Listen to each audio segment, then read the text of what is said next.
আসসালামু আলাইকুম, welcome to my morning video. তো চলেন আজকে আমি লাগে সেদিন সকালে কী কী করলাম এগুলো শেয়ার করা যাক।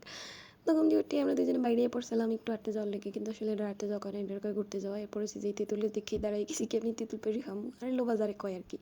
এরপর যাইতে যাইতে এই যে মগো কালটি মিয়ার লাগে দেওয়া হয়েছে, আসলে এটা একটা নাম রেখে দিছি। এরপরে তো রাস্তা দাঁড়িয়ে সন্ধ্যা মালতি ফুটে রয়েছিল, ডং করে একটু ভিডিও করে লইলাম। এই মসজিদের ভিডিও আমার সবসময় অনেক ভালো লাগে, যে সময় সুযোগ পাই একটু ছবি তুলি নাইলে একটু ভিডিও করে লইয়াই। তারপর শোনেন মোর ছোট বোনের মই কেমনি জীবনে সফল হইবেন। আসলে সফল হলে কতভাবে সফল হয়ে যায়, কেটে দিছে তারপর আবার হচ্ছে ফল হয়েছে। যাইতে না যাইতে এই বাগান মিলে শরীরটা লেগেছে, আসলে গ্রামের স্বাস্থ্যবান শহরে এলে যাওয়া হয়। এরপর কতক্ষণ হাঁটতে হাঁটতে এই দুজন মাতার এই টেকনিক্যাল স্কুলের মধ্যে আর ঢুকে পড়লাম।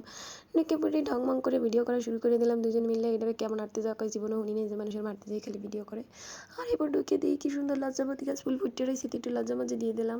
এই জবা ফুলে ঢং করতে করতে রিয়েলাইজ করলাম এটা একটা পুরুষ হস্টেল। হেলে গিয়ে ওই সারি হিসেবে মগো দেখে মাসতে আসলে হাঁটতে হাঁটতে যে কমে চললেছি এর কোনো ঠিক নেই। আর এরপর দেন এই রঙ্গন কলমি মনে করেন এই যে রাস্তার ধারে যে ফুলি ফুটে রয়েছে সুন্দর করে ভিডিও করে লইয়ে খেলে আমনে গো দেয়ানের লেগে। এবার এই কিউটু মিউটু গুলটু মনুটার একটু আদর করে দিছি, পড়িয়ে দিই পিছিয়ে পিছিয়ে দৌড় শুরু করছে। খাইছে তো এরপর চিন্তা করছি মানুষ বিলই ধরা কই নাপি দিলেই পারে। এরপর এ তো আইবে এর নেওয়ার লাগে দুজন রিক্সাওয়ালা কিডন্যাপার দাঁড়াই রয়েছে, কয় মনুমকে দিয়ে দাও না নিলে মুখে কি না না আমাকে দেওয়া যাবে না, কার যেন পালা বিরাট। এবার কোনো মতে এর বুস টুস দিয়ে বাড়ির মধ্যে ঢুকাই থুইয়ে এরপর হয়েছে যে এই দুজনে চলে এসেছি। বলে কি এটা হচ্ছে মোরগ আর এটা হচ্ছে মুরগি। জি না, এটা হচ্ছে রাওয়া আর এটা হচ্ছে মুরগি। যাই হোক, এর রাও মুরগি চেনার পরে পরে যে সুন্দর করে চায় একটা চুমুক না দিলেই হয় না। আর এরপর যে ঘটনাটা ঘটলো এটা লেগে আসলে মই মোটেই প্রস্তুত আসলাম না। কেক খাওয়ার পরে মনে পড়ছে ঈদ দিয়ে বিড়াল ধরছে।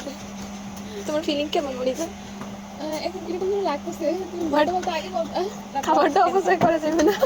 না, আমি খাবারটা খাবো, যা লাগে তা তো লেগেই গিয়েছে। তো এরপরে তো চাটা খাইয়ে বাসায় চলে এসেছি।